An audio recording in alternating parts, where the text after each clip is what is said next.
Alhamdulillah, innal hamdalillah nahmaduhu wa nasta'inuhu wa nastaghfiruhu wa na'udzu billahi min shururi anfusina wa min sayyiati a'malina may yahdihillahu fala mudilla lahu wa may yudlilhu fala hadiya lahu. Asyhadu an la ilaha illallah wa asyhadu anna Muhammadan abduhu wa rasuluh. Allahumma salli wa sallim ala Muhammad wa ala alihi wa ashabihi ajma'in. Wa qala Allah ta'ala fi kitabihil karim, a'udzu billahi minas syaitonir rajim, bismillahirrahmanirrahim. Ya ayyatuhan nafsul mutmainnah, irji'i ila rabbiki radiyatan mardiyah, fadkhuli fi ibadi wadkhuli jannati. Wa fil ayatil ukhra,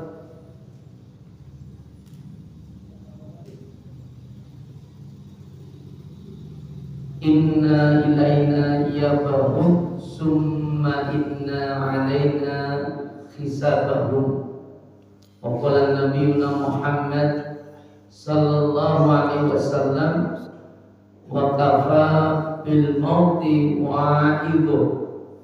Wa fi riwayatil ukhra, innama bu'istu liutamima makarimal akhlaq.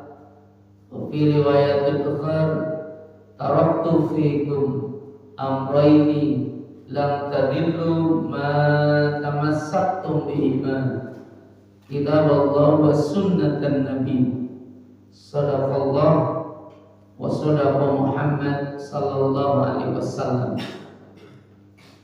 Alhamdulillah, salah satu anugerah di antara banyaknya anugerah yang Allah berikan atas kehidupan kita bersama di subuh ini, awal hari, di hari Ahad ini, kita bisa bangun dan merapat di masjidnya. Di antara kita diberikan kekuatan oleh Allah untuk bisa melaksanakan sholat subuh berjamaah. Di antara kita dianugerahkan oleh Allah Subhanahu wa Ta'ala untuk memahami dan meyakini bahwa menunaikan sholat subuh di antara bagian dari ketetapan yang Allah tetapkan melalui perintahnya untuk menegakkan sholat 5 waktu dalam satu hari. Dan sholat subuh itu adalah sholat yang menjadi pembeda yang sangat kuat atas keimanan seseorang dan banyaknya di hati dan di jiwa seseorang yang mendapatkan grogotan atau penurunan iman, bahkan kekhawatiran yang paling sangat itu adalah ketika orang-orang munafik itu orang-orang yang sangat sulit untuk bisa sholat subuh, apalagi sholat subuh berjamaah, apalagi sholat subuh di masjid. Sholat subuh aja berat. Nah, sholat subuh itu sebagaimana ibadah sholat yang lain itu sudah ditetapkan kitab mauquta, itu waktu-waktunya itu pun enten, pun cedok. Hari ini masih sering kita jumpai sholat subuh jam 7 gitu, sholat subuh jam 6 gitu, kan sudah waktunya, sudah masuk suruh hari ini aja mungkin dia sudah jam 5:10. Artinya sesuatu yang apabila kita lakukan di atas jam itu, maka waktu subuh kita ini hilang dan lenyap. Makanya kita bersyukur betul habis bisa melaksanakan sholat subuh di masjid ini atau mungkin di masjid-masjid sekitar ini.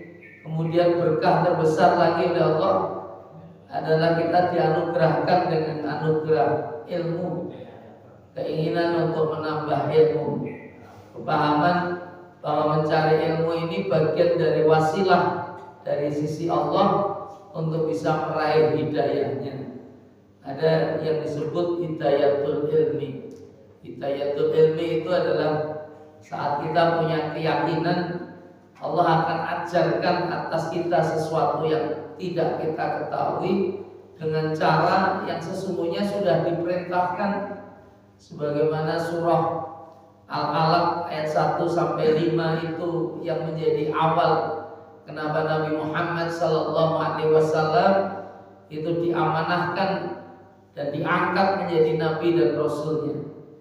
Di Rasulullah Muhammad itu orang yang mendapatkan hidayah paling awal sebelum kita, sebelum umatnya ini, sebelum sahabat-sahabat yang lain kemudian mengikuti ajaran Rasulullah Muhammad.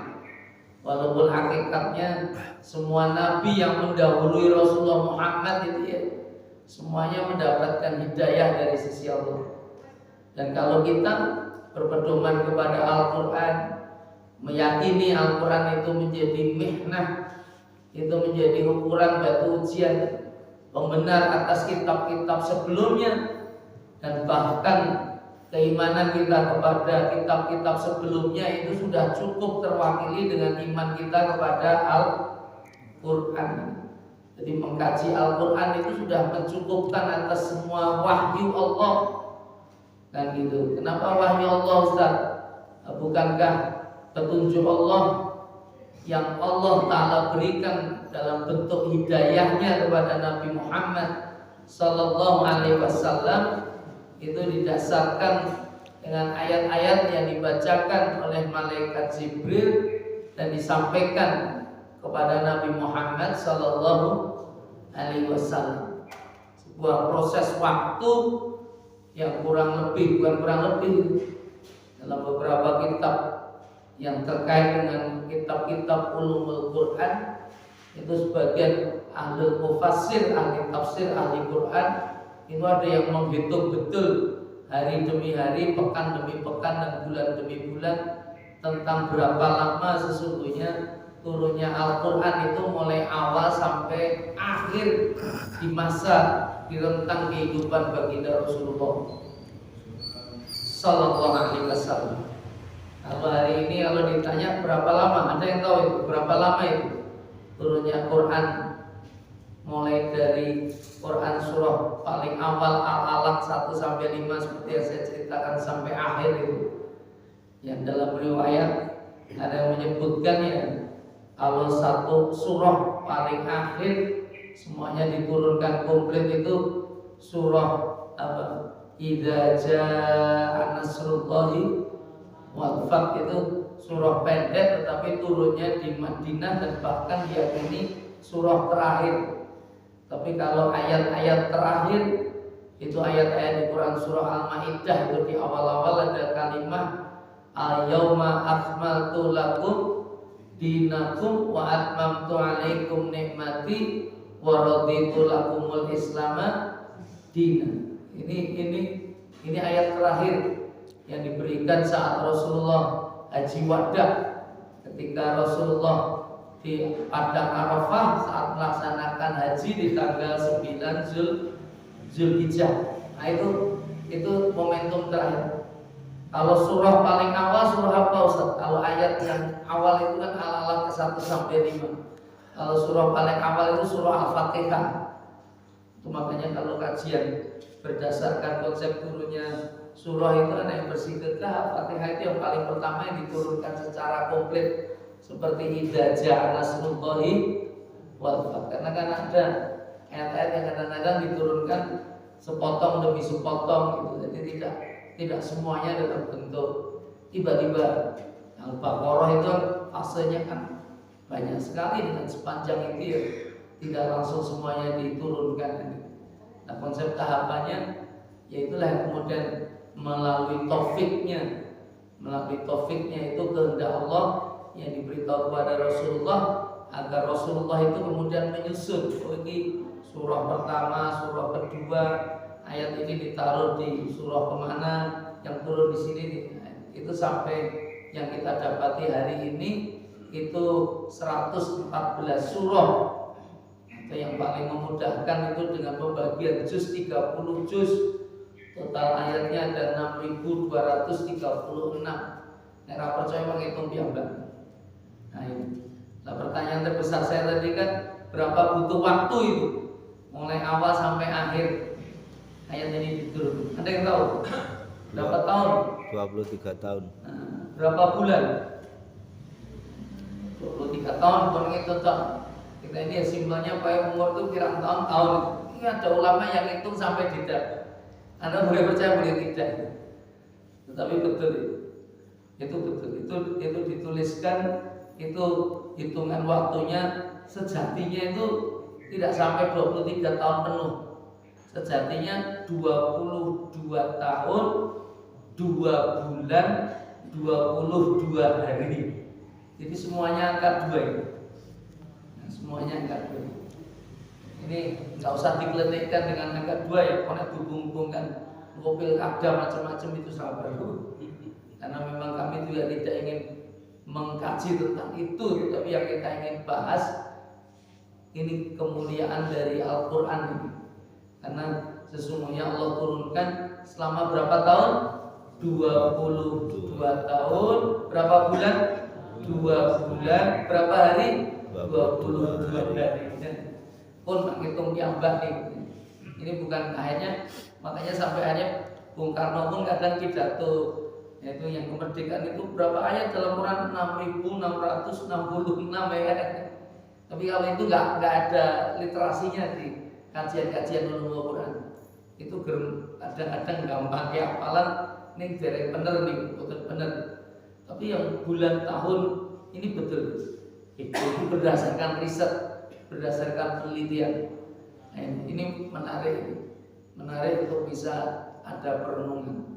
Tetapi memang konsepsi kehidupan Rasulullah yang kemudian mendapatkan wahyu dan mengajarkan ayat-ayatnya kepada para sahabat, dan tugas Nabi dan Rasul itu kan semuanya sama itu. Yang khas pada diri Rasulullah yang langsung kita baca di Al-Quran, yatlu alaihim ayatihi wa yuzakkihim wa yu'allimuhumul kitab wal hikmah. Itu tugasnya Nabi dan Rasul. Kalau Anda ingin melanjutkan risalah, ingin melanjutkan warisan Nabi dan Rasul, itu ingin mewarisi sepak terjangnya Rasulullah Muhammad dan seluruh para nabi, lakukan 4 hal itu. Apa Ustaz? Yatlu alaihim ayati. Terus bacakan ayat-ayat Allah. Ayat-ayat Allah di mana? Ya sesuai dengan kitab suci masing-masing. Kalau dulu Nabi Daud dengan Zaburnya, Nabi Musa dengan Tauratnya, Nabi Isa dengan Injilnya, atau nabi-nabi setelah itu dan sesudah itu yang mereka mengikuti, kalau nggak Zabur, nggak Taurat, nggak juga kemudian Injil. Kalau Injil habis Nabi Isa itu langsung Nabi Muhammad. Yang menarik juga ada suhuf-suhuf, itu bagian dari belum sampai pada kesebutan apa kitab suci kan gitu. Tapi ya konsep lembaran-lembaran yang ada pada Nabi Ibrahim, ada Nabi Daud dan sebagainya dan seterusnya. Itu menarik untuk direnungkan. Karena dalam Islam juga ada perbedaan Nabi dan Rasul. Tapi yang paling menarik adalah tugasnya itu membacakan. Dan apa yang dibacakan dari ayat-ayat Allah itu, yatlu alaihim ayat ini. Itu yang dibacakan ayatnya itu ya, kalau tidak qauliyah ya qauniyah. Tapi yang jelas ya ayat yang dibacakan. Ayat itu apa tahu Ustaz? Nanti Anda buka, sangat menarik. 6.236 itu penyebutannya semua ulama Quran menyebut sebagai ayat, bukan kalimat. Walaupun kita kadang-kadang menanyakan Al-Quran itu apa toh? Kalamullah, betul nggak? Betul juga. Kalam itu dari kalimat, jamaknya kata-kata. Jadi kata-kata yang terkumpul sangat banyak itu disebut kalimah atau kalam. Nah, kalam itu bentuk jamaknya, itu perkataan-perkataan. Atau kalau susunan kata al-jumlah, jumlah mufidah, jumlah itu ya, ini istilah aja dalam bahasa Arab. Tapi yang sangat menarik, kenapa penyebutannya ayat bukan kalam? Oh ini satu kalam itu. Tapi kenapa penyebutannya Al-Fatihah berapa ayat Ustaz? Loh ayat itu artinya apa tuh?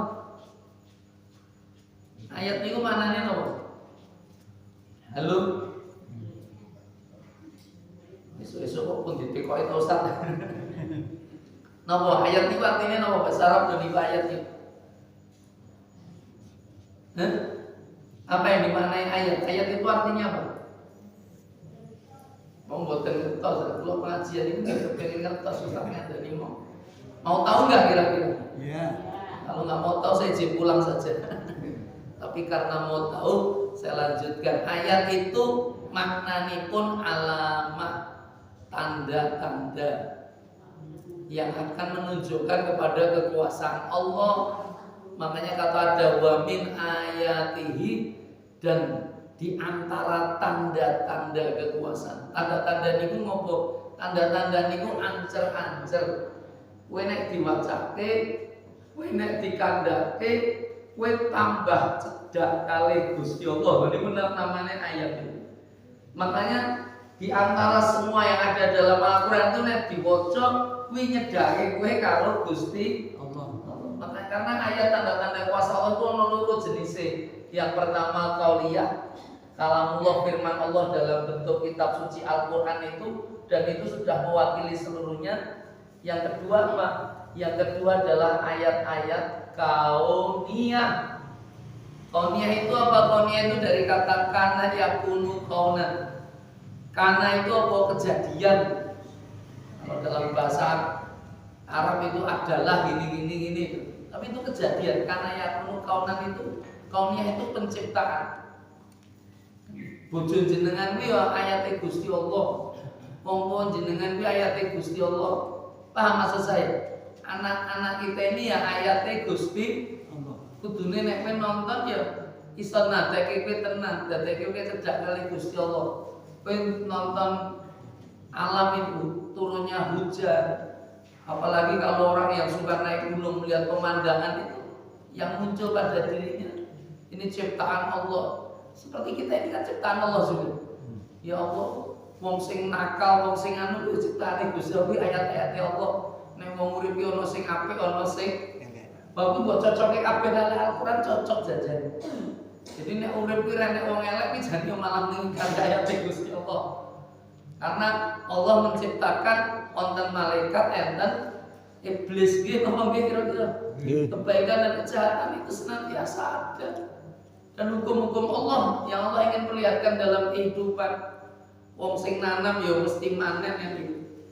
Tapi ya ono juga wong nanam ora manen karena mau dijikui pelume kali tanggane Ustaz nanti atau keserang hama.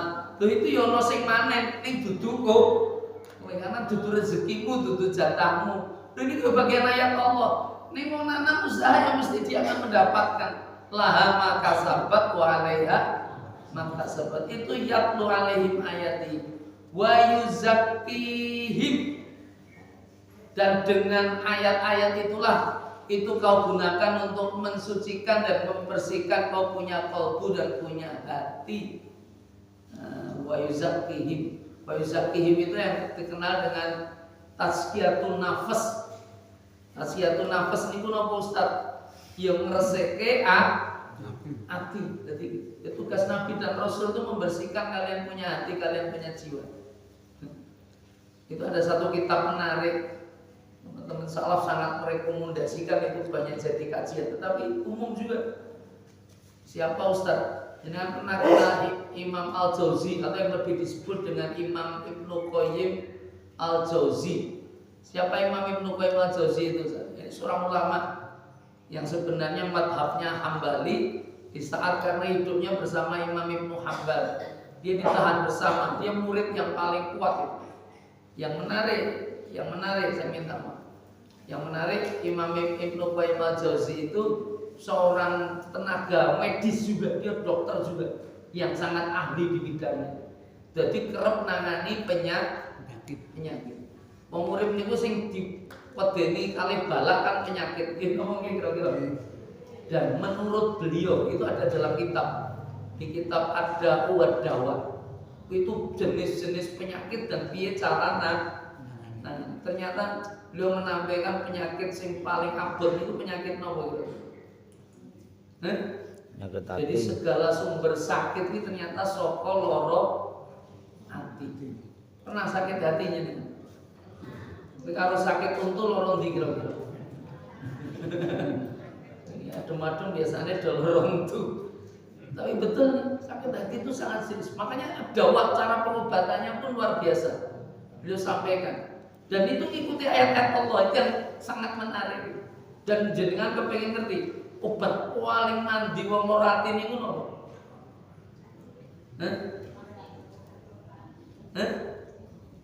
Obatnya kan iso macam-macam itu. Malah ono lagune bareng saka sahabat Ali judulnya Tombo Hati. Tapi sebenarnya ada satu itu yang menghubungkan semua tombo hati itu. Apa? Tombo hati iku limo perkarane ngoten nggih. Ongkos di angka bisa napa? Maca Quran sakmanane. Terus angka loro napa? Zikir wengi ingkang suwe. Angka telu napa? Petengira ingkang suwe. Jadi maca Quran, baca Quran dengan maknanya, zikir malam yang lama, banyak dikron kasiro, terus napa malih niku nomor telu. Petengira ingkang suwe. Angka papat napa? Kumpulono wong kang saleh. Angka 5 ngomongnya 05.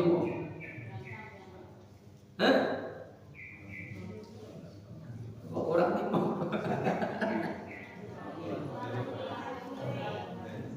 Apa? Salat wengi ingkang suwe, zikir wengi ingkang suwe, habis salat wengi.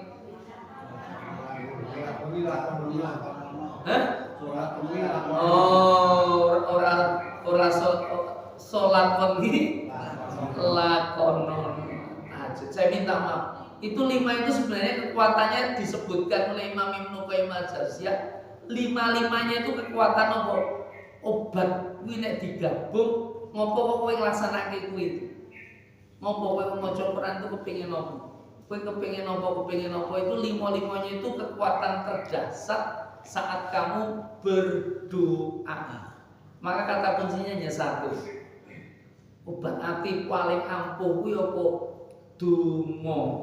Kebayang apa mboten jenengan? Doa. Doa maca Quran kuwi doa terbaik tidak kira-kira? Doa terbaik. Wong duwe hajat macam-macam. Kita ini kalau kepengin kon donga paling dikai. Saya tuh biasa kali mahasiswa anyar-anyar itu kalau kan gawe proposal hidup ini kepengin cita-citamu apa? Donga-dongamu wujudnya. Maksudnya Ustaz bikin 40 item wis kangelan mereka. Pengurip itu njaluk apa ya? Ketoke ya ini begitu sisi 10 wis nirun kancane iki njaluk kepengin apa neh. Lho niku saestu. Mungkin nek wis kon donga pirang menit misalnya pakai waktu nanti setengah jam. Kabeh keinginanmu sampai ning ngono kira-kira cukup napa mboten setengah jam itu? Turah betul. Nggih napa nggih kira-kira? Kowe paling 5 menit wis mandek. Napa nek jenengan ngerti doa paling ampuh? Nek kowe ning mana suci kuwi ana siji tok doa sing paling ampuh sing ger dituntunke kowe mbok waca. Doa napa niku? Kok ngertos jenengan? Enten donga judule sapu jagat. Lho jenengan ngertos napa mboten maknanipun Robbana atina fid dunya hasanah. Jalur dunya hasanah sing kaya ngopo kira-kira? Lho itu kalau kita nggak paham tentang kajian tafsir hasanah itu kita terjemahkan ini so macam-macam gitu. Wa fil akhirati hasanah. Wa qina adzabannar kan cetha pisan. Kowe ora mlebu ning neraka. Di akhirat hasanah napa? Surga. Jadi nek akhirat hasanah itu artine surga, wa qina adzabannar sangat cetha artine kowe ora mampir sing ning neraka ning langsung mlebu swarga. Lah, saya tanya ini sing rapate cetha iki robana atina fid dunya hasanah. Pertanyaan saya, kowe wis hasanah apa durung kira-kira? Sing mbok jaluk apa hasanah niku? Saya mau beritahu ya. Ini menurut Imam Hasan Al-Basri. Pernah kenal Imam Hasan Al-Basri, seorang tabi'in.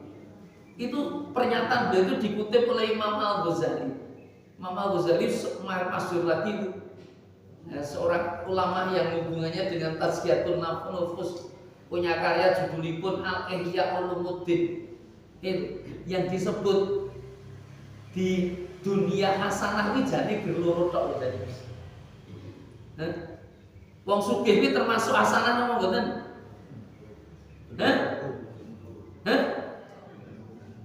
Termasuk napa mboten?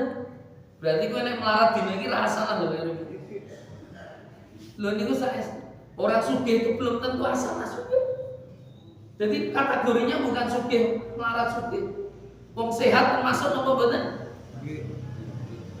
Nek kowe loro-loronan terus loro panu ramah mari-mari pripun gitu. Loh, niku urusannya bukan sekedar itu. Itu hanya loro aja kriteria yang disebut hasanah. Apa? Hasanah itu berloro. Jadi hari ini yang jenengan minta-minta itu saya khawatir bukan hasanah. Bukan hasanah.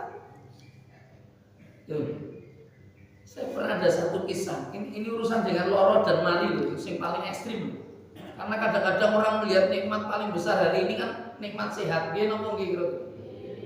Jenengan nate kenal kali Ummu Zufar. Sinten niku Ustaz? Nama aslinya Su'airah Al-Asadiyah. Lho sinten niku Ustaz? Niku pernah diceritakan oleh Abdullah bin Abbas. Ketika bersama Rasulullah dia cerita. Ada pernah seorang wanita berkulit hitam dari Habasah. Sebenarnya namanya ini, tapi tidak dijelaskan detail karena memang waktu itu ya ceritanya Abdullah bin Abbas waktu dia masih remaja yang menceritakan cirinya. Tapi diterangkan para muhaddisin itu wanita yang sesungguhnya bernama Ummu Zufar karena anaknya jenenge Mas Zufar. Lu ada apa beliau? Abdullah bin Abbas itu cerita, wong iki dijamin surganya dari Allah menurut Rasulullah. Jadi cetha surga. Lho sapa? Kuwi nek cetha surgane uripe hasanah napa mboten kira-kira? Hasanah. Orang-orang yang itu orang yang bahagia ning dunya kuwi jaminane bahagia ning akhirat bahagia betul. Lho kenapa dia datang kepada Rasulullah? Anda terbayang tidak? Ketika dia datang kepada Rasulullah, ternyata dia mengadukan dia punya penderitaan dan punya derita. Jadi ternyata wong cetha surgane kuwi uripe kok jenengan rekoso napa mboten? Nah, berarti sudah ada mudah. Ning kono cetha surgane awake dhewe patek cetha. Dadi rekoso niku wis ning donya rekoso, durung karuan mlebu. Wah, niku suwe rekoso. Makanya kula beritahu. Loh ada apa? Kenapa dia mengadukan penderitaan rekosone? Dia cerita sama Rasulullah. Ya Rasulullah, saya itu menderita penyakit. Penyakit apa? Ayam epilepsi. Oh, nanti jenengan enten yang menderita penyakit ayam epilepsi. Loh, kenapa dengan ayam epilepsi yang membuat dia menderita kuwi kula niku kadang kumat. Nek kumate ayam pripun? Itu mulut bisa berbusa, bisa kejang-kejang. Mungkin kejang-kejang itu yang bisa membuka sebagian auratnya terbuka. Makanya ya Rasulullah, saya minta didoakan untuk sembuh. Lho niku bener napa mboten niku? Ummu Zufar dugi kalih Kanjeng Nabi njaluk donga Rasulullah. Mari niku betul napa mboten kira? Karena doa sing paling dahsyat niku ya obat paling dahsyat wong lara kuwi ya nggih napa nggih. Kowe datang ke dokter-dokter paling spesialis sekalipun kuwi nek dhek duwe iman mesti ngendikane iki obat iki berwasilah to lho sing nyembuhke Gusti. Nah kowe nek donga Gusti Allah mengendaki kowe sembuh napa mboten kira-kira? Karena memang penyakit Allah yang titipkan. Maka nek wong kuwi langsung iso ketemu Kanjeng Nabi Muhammad, Rasulullah mendoakan sembuh, kinten-kinten mari napa mboten kira-kira? Mari. Dan yang sangat menarik Bapak Ibu yang dimuliakan Allah, Rasulullah itu sebelum mendoakan sebagaimana yang diminta itu ngendikan kali ibu ini. Dan kalimatnya membuat saya menangis. Apalagi ketika wanita itu ternyata punya pilihan yang luar biasa. Maksud Ustaz gimana? Dia menyampaikan, Rasulullah itu menyampaikan, jenengan niku ya sahabiyah, jenengan niku nek saged sabar dengan penyakit jenengan ini. Jadi Oleh penyakit iki iso sabar. Sabar jenengan niku ndadekke jenengan bagian dari ashabul jannah. Kowe iki masuk penghuni surgane Gusti. Ning nek jenengan kepengin sembuh kula dongake. Saya baru tahu ternyata wong loro kuwi ora wajib mari. Wajib sembuh. Wajibe napa wong loro niku? Sabar. Lho niku pilihan angel. Pilihan angel. Lho kenapa Ustaz bisa katakan seperti itu? Wanita itu begitu mendengar itu tentang ahlul surga, dia ternyata masih meminta doa Rasulullah ini doa ini wis ora sembuh. Doa ini ya Rasulullah, kalau begitu ya Rasulullah, jenengan mangangkat tangan, mandonga kula ngamini, dongake kula niku nek mengke kambuh malih atau kena penyakit ini kambuh malih. Karena kan yang iso nyembuhke kan Gusti Allah. Dan dia tidak minta sembuh lagi. Dia kalau saya ini kambuh lagi, maka doakan waktu kambuh itu tertutup auratku. Jadi kepingin izin jogo syariat. Ini minta tertutup. Saya tanya, jenengan nek loro, saya minta maaf. Pengen mari nopo pengen sabar kira-kira? Mari. Niku makanya wajah pakai cetos surgane.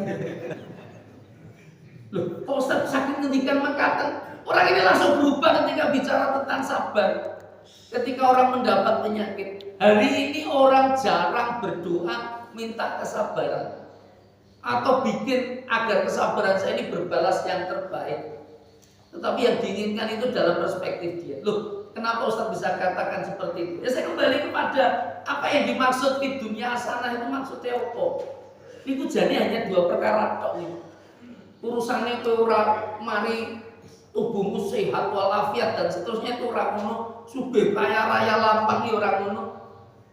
Walaupun itu bagian dari wasilah melakukan amal saleh. Jangan boleh percaya boleh tidak, itu nanti dibuka itu. Apa yang dimaksud di dunia hasanah itu yang pertama nopo? Itu kata Imam Hasan Al-Basri yang dikutip oleh Imam Al-Ghazali itu nopo maksudnya? Yang pertama itu kowe iki njaluk ilmu sing bermanfaat. Makanya nanti ayat berikutnya wa yuzakihim wa yu'allimuhumul kitab wal hikmah. Tugasnya Nabi dan Rasul kuwi ngajarke ilmu. Aku ajar. Ilmu itu ajar. Semangat ngajarkan ilmu itu harus penuh, full Anda bisa lakukan. Loh, wal hikmah. Ku yo ngajarke hikmah. Yutil hikmata mayas wa mayutal hikmah faqad utiya khairon kasiro. Tidak ada kalimat kata khairon kasiro, kebaikan sing sangat kata. Di Quran itu hanya dua kata, dua kali berulang. Dan salah satunya saat Allah memberitahu orang yang Allah kasih hikmah. Dulu pernah saya terangkan kan, apa bedanya ilmu kali hikmah kira-kira? Kalau ilmu itu ya mungkin sekedar ilmu, tapi kalau hikmah, gue ketemunya wis karo Gusti Allah. Karena proses ilmunya bisa memberi nilai manfaat. Kalau begitu wong sing gelare profesor niku nggih luar biasa, burung karuan. Yen napa nggih? Saniki ternyata sing dicekel KPK, kebo penjara-penjara kuwi do profesor-profesor. Yen napa nggih?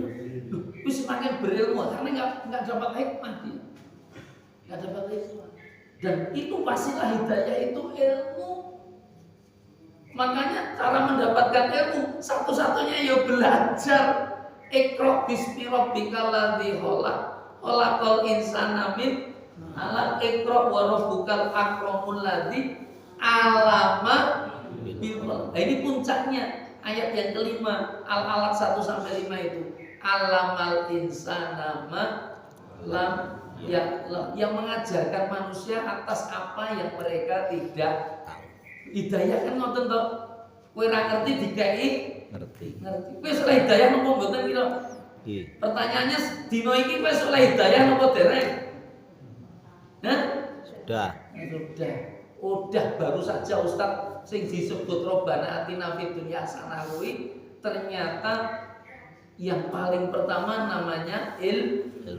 Makanya hidayatul ilmu itu wasilah paling pertama. Makanya beruntung sekali orang sing tambah ilmu.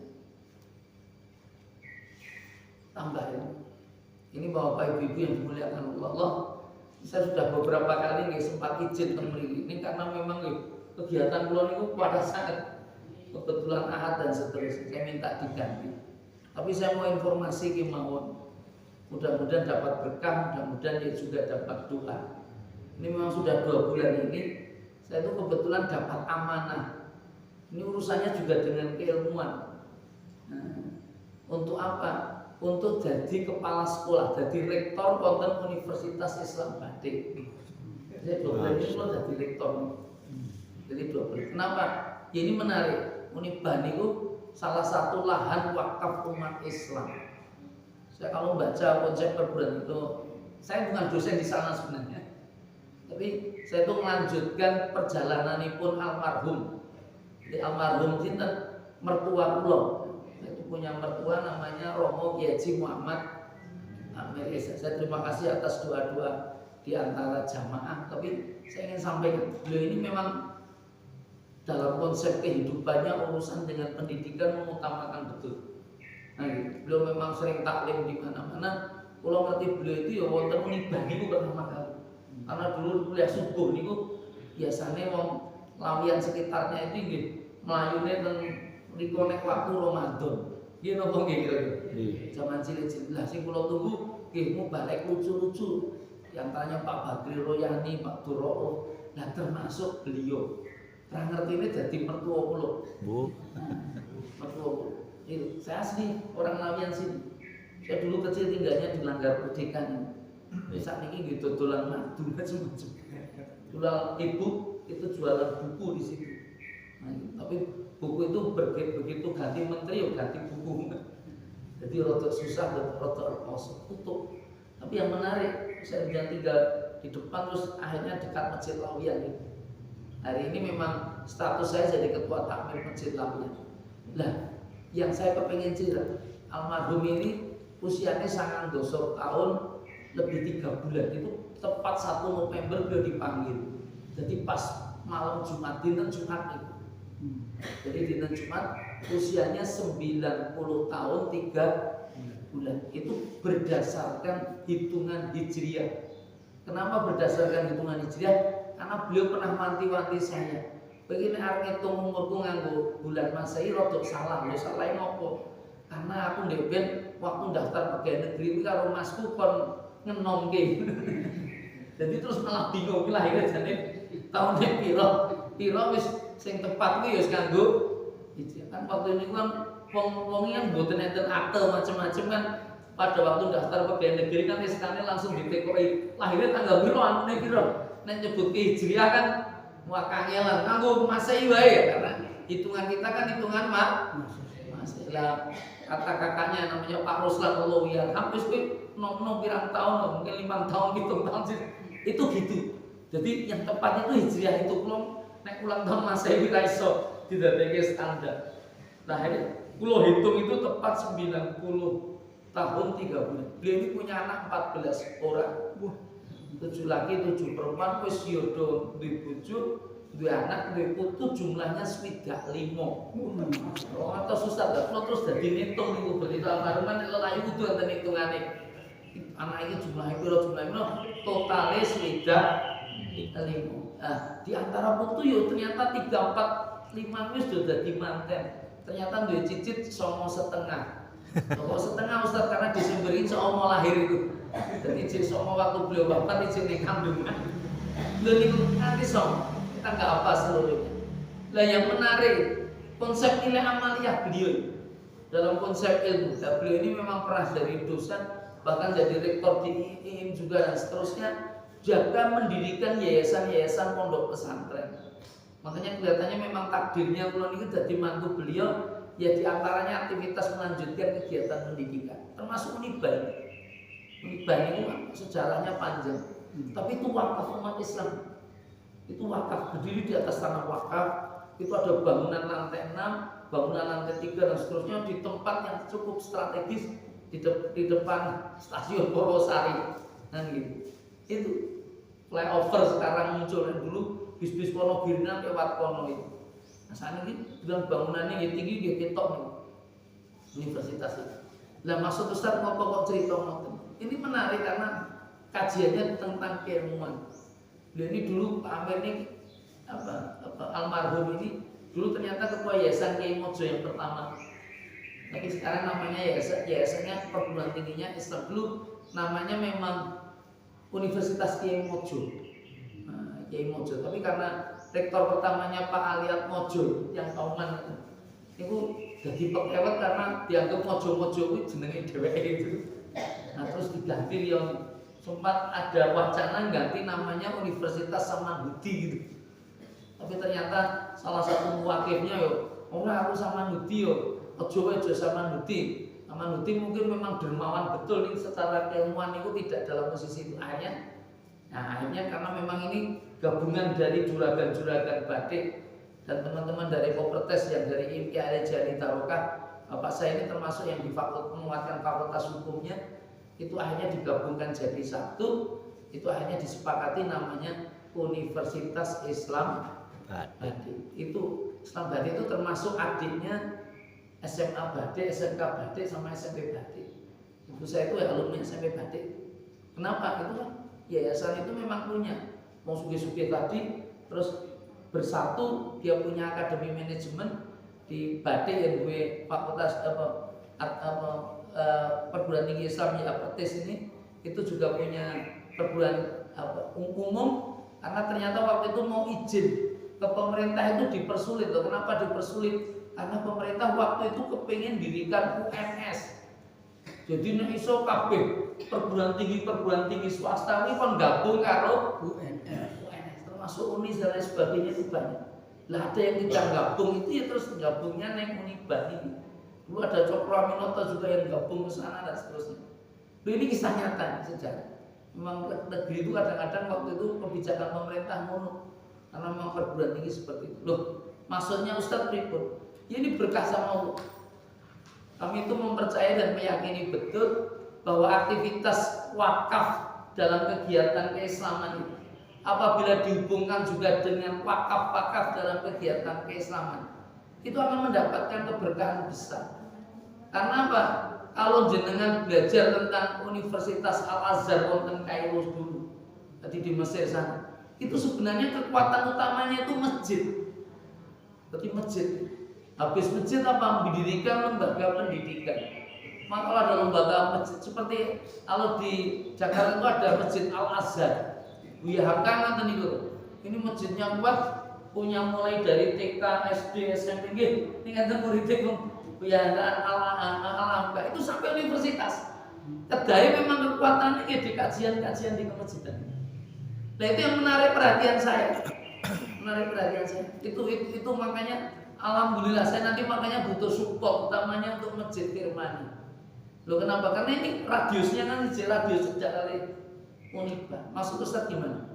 Saya minta maaf. Ya hari ini mungkin kalau di sini ada yang melakukan perguruan tinggi atau macam-macam, apa perguruan tinggi swasta rata-rata tapi tidak semuanya. Rata-rata sekarang banyak berkeluh kesah karena sulitnya mencari mahasiswa. Loh kenapa mencari mahasiswa? Karena perguruan tinggi negeri saat ini rodok malah. Jadi nek perguruan tinggi negeri itu harus diupaini pemerintah. Ini biasanya nebar diupaini pemerintah. Biasanya pengelolaannya jadi ramutu. Contohnya nopo, saya minta maaf, saya bukan ngelek-ngelek dan jelek-jelekan, tapi ini diakui sendiri oleh mantan direktur keuangannya, yang kebetulan dia kakaknya dulu ini loh Mas Imane Pak Sulaiman ini. Pak Sulaiman itu gada, ini saya setuju, karena dia menyerahkan meminta salah satu lahannya untuk cek kelola jadi pesantren di Mangkubumen. Jadi Mas Iwan ini Mas Iwan putrane Pak Sulaiman dadah istrinya itu Mas itu dengan bekas direktur teknik Garuda.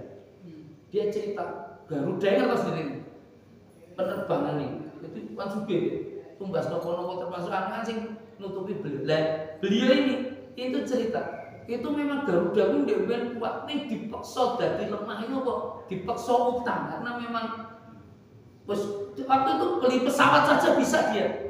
Tapi dipaksa nganggo pembelian itu skema hutang. Garuda itu wis milik pemerintah, Tapi nek sak menika saya minta maaf, biayanya mahal apa murah kira-kira dibanding pesawat-pesawat lain? Loh, untuk pemerintah kok iso paling larangnya ora mutu ora cocok, ngene ngomong gitu. Termasuk perguruan tinggi negeri niku sakniki larang apa murah kira-kira? Makanya saya bilang hari ini saya minta maaf juga ini. SD negeri kata nopo mboten. Sakniki nasib SD negeri pripun kira-kira? Mulai sulit. Nanti lihat itu. Saya bilang sama teman-teman para rektor swasta sebentar lagi nasibnya UNS, UGM, Undip itu ya hampir sama, hampir mirip nanti. Kok Ustaz bisa ngendikan ngoten? Loh, itu konsep siklus. Ketika orang berbicara harusnya visi misi kehidupan, kenapa orang sudah tidak menjadi mau ke negeri lagi sekarang di SD negeri? Karena sudah tidak, mereka merasakan kebutuhan utama mereka itu bukan sekedar ilmu umum. Ini ilmu apa kira-kira? Agama. Wa ma khalaqtul jinna wal insa illa liya'budun. Kebutuhan yang kedua yang disebut Rabbana atina fid dunya hasanah, orang mung ilmu ning sing keloro napa? Kowe iso nglaksanake ibadah kanthi sah. Jadi ya, tidak hanya ilmu ning yo ibadah. Niku yang disebut atina fid dunya. Dadi wong urip niku nek kowe wis iso ibadah salat 5 wektu, kowe iso poso Ramadan, kowe iso zakat infak, kowe iso nglaksanake umroh lan haji. Niku nek matemu mboten kira. Wis disebut hasanah. Saya mau tanya jenengan mau beriman, mau ahli ibadah, hambane Gusti Allah. Saya minta nek kowe ditantang wani napa mboten? Kowe butuh duit napa mboten? Kepengin sak miliar napa mboten? Enten wong nawari kowe sak miliar ning syaraté kowe ora oleh salat sesasi. Wong mangglongke salat 5 waktu. Purun apa mboten gitu? Mboten. Lho kok ngene mboten? Sak miliar niku kathah lho. Hah? Sak miliar itu kathah lho. Berarti rego salat kuwi luwih larang katimbang lho kebayang apa mboten jenengan? Itu maka nikmat itu Allah Ta'ala tunjukkan dengan nilai-nilai seperti itu. Maka nilai utamanya gitu. Makanya apa Ustaz? Ini saya minta maaf, ini waktunya sudah surut. Tapi mas saya mau cerita. Saya membangun jaringan dengan masjid dan pesantren.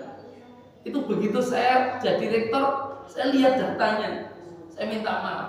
Itu perguruan tinggi itu ibarat numpak angkutan, numpak bus. Iki daya muate wong 40, diisi karo wong 20, karo petang 30 sama petang 40, padha nopo mboten ragate kira-kira. Nah, kami punya tenaga kependidikan 170. Dokternya nggih pun kathah mriku. Ada yang dari Malaysia dan sebagainya. Kemarin ada lagi yang syukuran doktoran masih muda-muda. Saya bilang, itu kira-kira nek jenengan iki daya muate oke. Hari ini yang paling kesulitan di dunia aktivitas wong alim di dunia pesantren. Wong pesantren itu rata-rata kepengin kuliah itu pimpinnya kuliah-kuliah yang agama yang UIN, Raden Mas Said dan seterusnya. Tetapi juga ada tawaran sebenarnya. Nek kuliah ning fakultas umum karena Uniba ini rada lucu. Namanya Universitas Islam ning rene fakultas agama nih. Yang paling kuat itu manajemen. Itu ada 4 fakultas, 11 program studi, ada 2 pasca sarjana. Panglima TNI Pak Agus Bianto itu alumni Uniba itu ternyata. Ini yang luar biasa, ini 41 tahun itu perguruan tinggi itu sudah berdiri, ngasih kebaikan yang banyak untuk masyarakat juga. Lah saya ingin bicara sama mereka dan mereka menyetujui. Ustaz masih memungkinkan Ustaz yang jenengan mau nambah anak-anak pesantren itu masuk di tempat kita ini. Jumlahnya piro? 150 pesantren. Saya tawarkan di organisasi pesantren Indonesia. Tapi karena waktunya kan tinggal 2 pekan itu, dadak betul. Apa? Mereka itu tak kasih beasiswa neng Uniba. Nah neng pesantren pikirannya kan tinggal pesantren. Waktu ini bahasa liar kulo, pikiran kulo, pangapunten lho niku. Saya yang ngelola masjid Lawiyah dan seterusnya. Niku nek kira-kira dititipi wong 3, wong 4, anak-anak mahasiswa Uniba sing background latar belakang pesantren. Ini Pak enak saya mohon maaf. Iso ngaji, iso ndonga, iso gelem resik-resik masjid. Kira-kira purun apa mboten kira-kira? Maksudnya dititipke napa Ustaz? Ya nek enek ruangan ning masjid iki kon turu masjid, nek ora enek wis golek ke rumah sekitarnya sing angker, nek wong sing gelem manggon iki kon manggon teng mriku iki. Saya minta, kira-kira bisa enggak kira-kira? ngopeni wong telu papat bantu memakmurkan masjid nonton resik-resik imbalannya aku oleh mbak dan dia nanti sana apalagi ya kalau tawarke takmir masjid iso ngopeni wong loro wong telu niku napa mboten uripe sehari-hari terkait dengan makannya saja saya yakin insya Allah bisa ora sanggup mengenai kalau bantu kali warung sedekah mboten sanggup tapi biasanya bisa dan itu sudah ada ngajukan 2, 3, 4 dan alhamdulillah dari 1 seket yang kalau target itu yuk pecah juga pecah itu ono hasilnya ini hasilnya orang nanti tekan sak ngono hasilnya 10 kulo syukuri alhamdulillah tapi ketika kulo ngopi kulo nggih diprotes kali takmir masjid lho satiba kok jenengan malah ngasih beasiswa karo wong enten wong Sampang wong Semarang dan sebagainya dan seterusnya itu tapi kita ini punya remaja masjid aktivis masjid pemuda masjid jelas dia aktif masjid itu yo nek ra mampu kuliah pripun nek dikuliahke Unibah kulo nangis diceritanya ngoten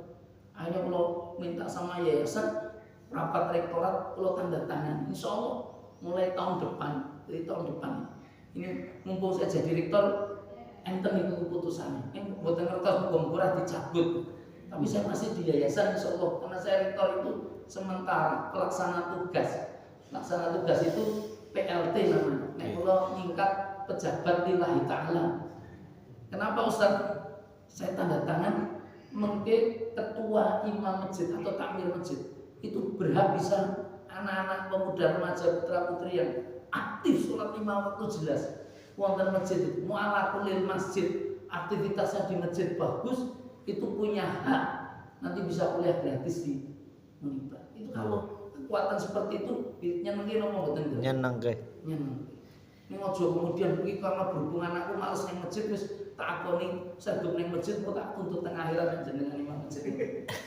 lah itu sarana kepengin nyedak masjid niku kula insyaallah mengke nek jenengan selon jenengan longgar mang merapat tanggal 1 Desember jadi 1 pekan dari ini saya ngumpulke TPA sak Solo Raya melalui TPA masjid nah, itu nanti datanya yang saya akan kerjasama dengan imam masjid untuk menggerakkan itu dan hari ini sing pendaftar sing mau ikut wis 1.200 sanggup terbayang jenengan apa santri TPA-nya masjidnya jumlahnya petang doso saya nggak ngerti Hirmani enten TPA apa mboten nek belum tahu nah nanti saya beritahu mudah-mudahan ikut segera daftar minimal tekoning kono jane enten lomba literasi itu ngarang nulis itu saya sudah beberapa iklankan melalui media sosial tapi ini betul dan hadiahnya nanti jalan-jalan dulu ya ini reuni waktu dulu Ramadan ya apa dhewe ning ngono Unibah yo mlaku nek sakniki kan